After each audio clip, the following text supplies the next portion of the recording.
మహాకుంభమేళా ఇక్కడికి వెళ్ళడానికి మేము 4 నెలల ముందే అనుకున్నాము. నాకు తెలిసిన దేవి ఆంటీ కుంభమేళాకి వెళ్దాము, కాశీలోని రామానంద స్వామీజీ టెంట్ వేస్తున్నారు కాబట్టి మనం వెళ్దాము అని చెప్తే, నేను రిజర్వేషన్ చేసినప్పుడు 4 నెలల ముందే 15 మందికి రిజర్వేషన్ చేశాను. మేము 9వ తారీఖు రాత్రి విజయవాడలో ట్రైన్ ఎక్కాము. అంటే 8:30, 9 గంటల మధ్యలో. అప్పుడు బయలుదేరిన ట్రైను 10వ తారీఖు రాత్రి 10:30కి ప్రయాగలో దిగాము. అక్కడి నుంచి ఒక కారు, అంటే 2 కార్లు మాట్లాడుకొని అందరం కలిసి మేము వెళ్తాలనుకున్న స్వామీజీ టెంట్ దగ్గరికి బయలుదేరాము. కానీ టెంట్ అడ్రస్ మాత్రం చాలాసేపు తెలియలేదు మాకు. ఆ డ్రైవర్లు చాలా మంచివాళ్ళు కాబట్టి మమ్మల్ని ఒక 2 గంటలు వెతికి వెతికి వెతికి అడ్రస్ పట్టుకొని మా టెంట్ దగ్గర దింపేశారు. మేము వెళ్ళేసరికి అంతా పొగమంచు, దారిలో ఏమీ కనిపించట్లేదు, విపరీతంగా మంచు పడుతూ ఉందన్నమాట, పొగమంచులాగా ఉంది. ఇంకా మేము ఆ రాత్రి అక్కడ పడుకొని తెల్లారి పొద్దున్నే లెగిసి ఫ్రెష్ అయిపోయి సాయంత్రం పూట 11వ తారీఖు సాయంత్రం పూట దగ్గరలో ఉన్న కంచి కామకోటి పీఠం వారి అకారాకి వెళ్ళాము. అక్కడ అవిముక్తేశ్వరానంద సరస్వతి స్వామీజీని చూసాము. అక్కడి నుంచి బయలుదేరి మళ్ళా టెంట్కి వచ్చేసేసాము. ఆ రాత్రి 11వ తారీఖు టెంట్లోనే పడుకున్నాము. 12వ తారీఖు కూడా టెంట్లోనే పడుకున్నాము, ఎక్కడికి వెళ్ళలేదన్నమాట. 13వ తారీఖు పుష్య పౌర్ణమి, అంటే కుంభమేళ మొదటి రోజు అన్నమాట. ఆ రోజు త్రివేణి సంగమానికి స్నానానికి అని బయలుదేరాము. 9 గంటలకు బయలుదేరిన వాళ్ళం మేము. మధ్యాహ్నం 1 గంట వరకు అక్కడే 1 గంటకి వెళ్ళాము. అంటే దాదాపు 10 కిలోమీటర్లు నడుచుకుంటూ వెళ్ళాలన్నమాట. కానీ రోడ్డు పొడుగుతా టెంట్లు అవన్నీ చాలా అద్భుతంగా ఉన్నాయి. అక్కడ మరలా త్రివేణి సంగమ స్నానం చేసి మరలా బయలుదేరి వచ్చామన్నమాట. వచ్చేటప్పుడు దారిలో ఇప్పుడు మనం చూస్తున్న ఈ వీడియో ఆకారాల ఊరేగింపు కనిపించిందనమాట. ప్రతి ఊరేగింపు అద్భుతంగా ఉంది. ఏనుగులు, గుర్రాలు, రథాల మీద, వెహికల్స్ మీద మహంతులు, పీఠాధిపతులు వాళ్ళంతా వాళ్ళ వాళ్ళ ఆకారాలకి ఊరేగింపుగా బయలుదేరి వస్తున్నారనమాట. మేమైతే స్నానం చేసేసి అలా నడుచుకుంటూ వచ్చాము. వెళ్ళేటప్పుడు కూడా రద్దీ బాగానే ఉంది. కానీ అలాగే మెల్లిగా నడుచుకుంటూ వెళ్ళి వచ్చేటప్పుడు ఇంకా నడవలేకపోయామన్నమాట. ఉదయం టిఫిన్ తిన్నాను టెంట్లో, అంతే, ఏం తినలేదు ఇంకా.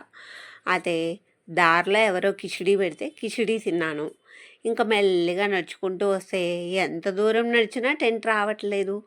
అప్పుడు ఎవరో ఒక ఆయన్ని లిఫ్ట్ అడిగితే పాపం లిఫ్ట్ ఇచ్చారు. నాకు మాత్రం నన్ను తీసుకొచ్చి మా టెంట్ దగ్గర దిగబెట్టారు. అంటే ఖచ్చితంగా నేను టెంట్కి 3:30 కల్లా టెంట్ దగ్గరకు వచ్చేసాను. అదే నడిచొస్తే ఇంకొక 2-3 గంటలు పట్టేది. కానీ ఎంత దూరం నడిచామంటే చెప్పలేమన్నమాట. కానీ ఇసుకలో ఏర్పాట్లు మాత్రం చాలా అద్భుతంగా ఉన్నాయి.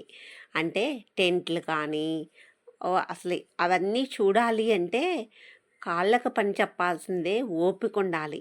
ఎందుకంటే ఏం చూడాలన్నా, నాగసాధువులను చూడాలన్నా, పీఠాధిపతులను చూడాలి, మహంతుల్ని చూడాలన్నా, ఏ ఆకారాలని చూడాలన్నా, ఎక్కడికి వెళ్ళాలన్నా ఎక్కువ శాతం నడిచి వెళ్ళాలి. ఏ వెహికల్స్ ఉండట్లేదు కాబట్టి ఎక్కువ దూరం మనం నడిచి వెళ్ళాల్సి వస్తూ ఉంటుంది. అందుకని నేను మాత్రం ఎక్కువ దూరం నడవలేకపోయాను. స్నానం చేసి వచ్చేసేసరికి కాళ్ళ పని అయిపోయింది. ఇంకా చూడడానికి మాత్రం ఏమీ చూడలేకపోయాను. నేను 5 రోజులు మాత్రమే ఉన్నానన్నమాట. 15వ తారీఖు బయలుదేరి వచ్చేసేసాను. అందుకని నేనేం చూడలేదు. మరుసటి రోజు అంటే 13వ తారీఖు పడుకొని మరలా 14వ తారీఖు మకర సంక్రమణము ప్లస్ మొదటి షాహీ స్నానం అన్నమాట. ఆ రోజు మొదటి షాహీ స్నానం చేయడానికి కూడా మరలా నడుచుకుంటా వెళ్ళామన్నమాట. మార్నింగ్ 8కి స్టార్ట్ అయితే మరలా సాయంత్రం రూమ్ అంటే టెంట్ దగ్గరకు వచ్చేసరికి సాయంత్రం 5:30 అయింది. ఈరోజు మాత్రం ఎవ్వరూ లిఫ్ట్ ఇయ్యలేదు. బారుకి నడుచుకుంటూ వెళ్ళి నడుచుకుంటూ వచ్చేసా. నాతో పాటు పాపం ఆంటీ వాళ్ళు కూడా నడిచారు. ఆ ఆంటీకి చివర్లో లాస్ట్ నడక దేవాంటీకి అంతే. అందరూ నడుచుకుంటూ వచ్చారు. కానీ ఏర్పాట్లు మాత్రం అద్భుతం. పడకుండా ప్రతి టెంట్ ముందు కాఫీ తాగే వాళ్ళకి కాఫీ, టీ తాగే వాళ్ళకి టీ వేడివేడిగా వేస్తూ ఉన్నారనమాట. మరలా కిచిడీలు పెడుతున్నారు, మళ్ళా రైస్ పెడుతున్నారు, పూరీలు పెడుతున్నారు, చపాతీలు పెడుతున్నారు. ఎవరికి తోచిన ప్రసాదం వాళ్ళు భక్తులకి అందిస్తూ ఉన్నారనమాట. కానీ అన్నిటికంటే గమ్మత్తైన విషయం ఏమిటి అంటే ఆ టెంట్లో నుంచి నడిచి వెళ్ళేటప్పుడు మనం బస్సులో నుంచి చూస్తూ ఉంటాము, అంటే ట్రైన్లో నుంచి చూస్తూ ఉంటాము. ఎప్పుడన్నా కాశీకి వెళ్ళేటప్పుడు త్రివేణి సంగమం వచ్చింది, త్రివేణి సంగమం వచ్చింది అని అనుకుంటూ ఉంటాం బ్రిడ్జ్ మీద నుంచి చూసి. ఆ రైల్వే ట్రాక్ బ్రిడ్జ్ని కింద నుంచి బస్ బస్ బస్ బ్రిడ్జ్ కింద నుంచి నడుచుకుంటూ వచ్చానమాట. అంటే ఆ బ్రిడ్జ్ కింద నుంచి నేను నడుచుకుంటూ వెళ్ళాను 10 కిలోమీటర్స్. నిజంగా అది నాకు చాలా అద్భుతంగా అనిపించింది అనమాట. కానీ ఏర్పాట్లన్నీ మాత్రం చాలా బాగున్నాయి. నిజంగా కళ్ళతో చూడగలగడం ఒక అదృష్టంగా భావిస్తున్నాను నేను. 15వ తారీఖు రాత్రి నేను బయలుదేరి వచ్చేసాను. అంటే నాకు 17వ తారీఖు కాదు 18వ తారీఖు వెంకటేశ్వర స్వామిది వైకుంఠ ఏకాదశి టికెట్ దొరికింది. అందుకని నేను 15వ తారీఖు బయలుదేరి వచ్చేసాను. కాబట్టి నేను 5 రోజులే ఉన్నాను. ఆంటీ వాళ్ళంతా అక్కడే ఉండిపోయారు. వాళ్ళందరూ కల్పవాసం చేస్తున్నారు. కల్పవాసం అంటే నదిలోనే 30 రోజులు నివాసం ఉంటారంట. రోజు గంగా స్నానం చేసి రోజు గంగా స్నానం చేసి దానాలు ఇచ్చుకొని అవి భగవంతునికి సంబంధించిన విషయాలన్నీ వింటూ ఉంటా. టెంట్లోనే ఒక శివాలయం కూడా పెట్టారు మాకు. అక్కడే భజనలు కీర్తనలు పాడుకుంటూ ఉంటారంట. ఓపిక ఉంటే రోజు గంగా స్నానానికి వెళ్ళొస్తారు. లేదంటే దగ్గరలో ఒక నది ఉంది, అక్కడికి వెళ్ళేసి వస్తాము అని అన్నారు. వాళ్ళైతే పుష్య పౌర్ణమి నుంచి మొదలుకొని మాఘ పౌర్ణమి వరకు 30 రోజులు నదిలోనే ఉంటారంట కల్పవాసం చేయడానికి. నాకైతే తిరుపతి వెంకటేశ్వర స్వామి దయ వలన టికెట్ దొరికింది కాబట్టి నేను ఉత్తర ద్వార దర్శనం చూడటానికని వచ్చేసాను. అదే నాకు కూడా దొరకకపోతే నేను కూడా 30 రోజులు కల్పవాసం ఉండేదాన్నేమో. నాకు తెలీదు. నేనైతే ముందుగా ఏమీ అనుకోలేదు, ఉండాలి చెయ్యాలి అని ఏమీ అనుకోలేదు. కానీ ఏర్పాట్లు మాత్రం ఎంత అద్భుతంగా ఉన్నాయి అంటే అంత అద్భుతంగా ఉన్నాయి. నిజంగా చెప్పటానికి వీలు లేనంత అద్భుతంగా ఉన్నాయి ఏర్పాట్లు. నాకు అసలు ఆ నదిలో ఆ మహానగరాన్ని నిర్మించడం చూడడానికి 2 కళ్ళు చాలలేదు. రాత్రిపూట చూస్తే ఆ రోడ్లు, ఆ లైటింగ్సు, ఆ టెంట్లు, నేను ఎప్పుడు విజయవాడ చూసినా ప్రకాశం బ్యారేజీ నాకు అదే అద్భుతంగా ఉంటుంది. అలాంటిది ఇంత అద్భుతంగా నేను ఎప్పుడూ చూడలేదన్నమాట. అంటే ఇప్పటివరకు నేను ఎప్పుడూ కుంభమేళాకి వెళ్ళలేదు. ఇదే మొదటిసారి వెళ్ళటం. కాబట్టి నాకు ప్రతిదీ అద్భుతంగా వింతగా అనిపిస్తూ ఉంది. అందుకే ఇన్నిసార్లు మాటల్లో అద్భుతం అద్భుతం అని అంటూ ఉన్నానన్నమాట వీడియోలో. ఎందుకు అంటే నాకు అట్లా అనిపించింది. అందుకని నేను అలా చెప్తున్నాను. నా అంటే నాకు మనసులో అనిపించిన ఫీలింగ్ నేను షేర్ చేసుకుంటున్నాను ఈ వీడియోలో. అంటే రేపు పొద్దున ఇంకో 10 సంవత్సరాల తర్వాత నేను ఏం చూశాను, ఏం చేశాను అన్నది నాకు గుర్తుండదు. అప్పుడు నేను ఈ వీడియో ఓపెన్ చేసి చూశాను అనుకోండి, ఓహో ఇట్లా వెళ్ళొచ్చానా నేను, ఇలా మాట్లాడానా నేను అని అనుకుంటాను. అందుకని నేను ఇట్లా మాట్లాడుతున్నాను అనమాట. నాకు నచ్చినట్టు పెట్టుకుందామని పెట్టుకుంటున్నాను ఈ వీడియోలో నా మాటలు అంతే. కానీ నిజంగా ఆ ఇసుకలో ఆ నడవటము, ఆ ఏర్పాట్లు, అసలు ఒక లైన్లో నుంచి వెళ్తే ఇంకో లైన్లోకి వస్తాము. మేము మొదటి రోజు పుష్య పౌర్ణమి స్నానానికి వెళ్ళినప్పుడు వేరే లైన్లోకి వచ్చాము, వెళ్ళిన లైన్లోకి రాలేదు. అంటే వేరే వైపు నుంచి మళ్ళీ టెంట్ దగ్గరకు వచ్చాము. ఎటువైపు చూసినా 4 రోడ్ల కూడళ్ళు, పెద్ద పెద్ద రోడ్లు, వెళ్ళే వాహనాలు, వచ్చే వాహనాలు. నిజంగా ఎంత అద్భుతంగా ఉంది అంటే అంత అద్భుతంగా ఉంది. నాకు ప్రతిసారి అద్భుతం అద్భుతం అనే వస్తుంది, ఇంకొక మాట రావటం లేదు. కానీ చాలా బాగుందన్నమాట. మేము 12వ సెక్టార్లో ఉన్నామన్నమాట. 12వ సెక్టార్ నుండి స్నానానికి అంటే త్రివేణి సంగమంకి రావాలి అంటే నడుచుకుంటూ రావాల్సిందే. ఎవరైనా నడుచుకుంటూ రావాలి. కాశీలో ఉన్నటువంటి సైకిల్ రిక్షాలు లాంటివి ఉన్నాయి, కానీ నలుగురు 5గురు ఎక్కొచ్చు దానిలో. కానీ ఒక్కొక్కళ్ళు ఆ రోజు నో వెహికల్ జోన్ అని కొంతమంది ఎక్కించుకోలేదు. మేము మొదటి షాహీ స్నానం చేయడానికి వచ్చేటప్పుడు ఒకతను మాత్రం కొంచెం దూరం ఎక్కించుకున్నాడు.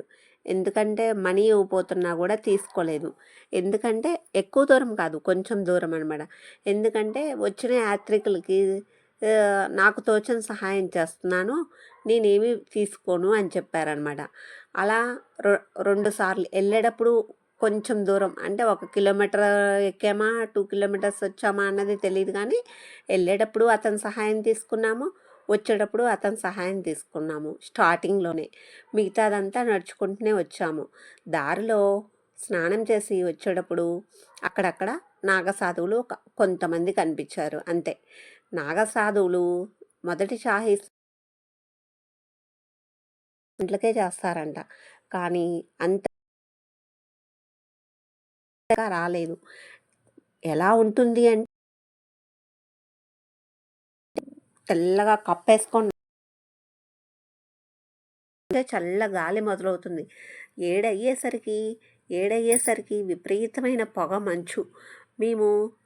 మేమున్న టెంట్లో కట్టెలు మండించుకొని కట్టెల దగ్గర కూడా కూర్చునేవాళ్ళం అనమాట. కానీ ఏం కనిపించేది కాదు. దగ్గరగా వచ్చే మనిషి కూడా కనిపించరనమాట. అంత పొగ మంచు పట్టేసి ఉంటుంది.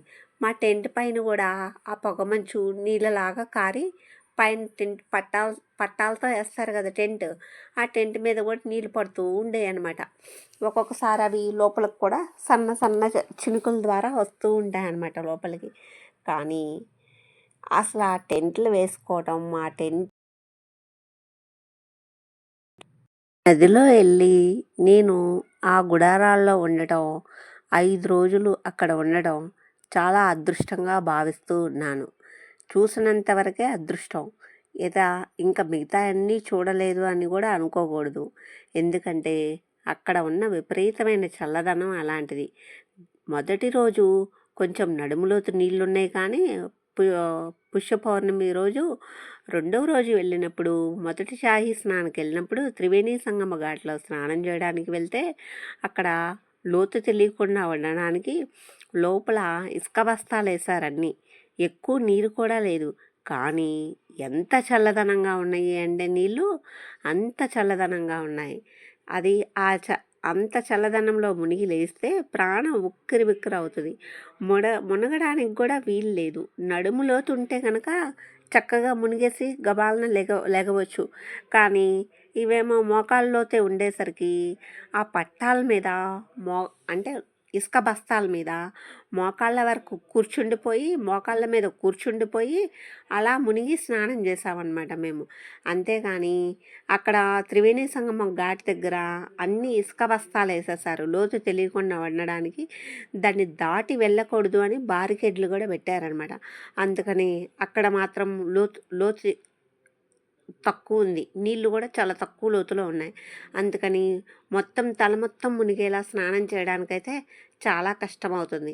నేనైతే ఆ ఇసుక బస్తాల మీద మోకాళ్ళ మీద కూర్చుండిపోయి మునిగాను అనమాట. కానీ విపరీతమైన చల్లదనం. మొదటి రోజు అంటే పుష్య పౌర్ణమి రోజు బాగానే ఉంది. మేము నడుచుకుంటూ వెళ్ళేసరికి లేట్ అయింది. మధ్యాహ్నం చేసాం స్నానం. రెండో రోజు కూడా మధ్యాహ్నమే చేసాము, కానీ రెండవ రోజు ఇంకా చల్లదనంగా ఉన్నాయి వాటర్. 12వ తారీఖు మేము వెళ్ళినప్పుడు వర్షం కూడా పడింది. పెద్ద వర్షం వస్తుందేమో, టెంట్లు మొత్తం తడిచిపోతే లోపలికి నీళ్ళు వస్తాయి కదా, విపరీతమైన చల్లదనం ఉంటుంది కదా, ఎలా అని అనుకున్నాము. కానీ నేల తడిచేలాగా పడి ఆగిపోయింది. సంతోషం. కాగా సాధువులు మాత్రం విభూది రాసుకొని దిగంబరులై ఉండడం అంత చలిలో కూడా నిజంగా ఎంత అద్భుతం అంటే అంత అద్భుతం. వాళ్ళు మాత్రం చాలా గ్రేట్ నాగ సాధువులు.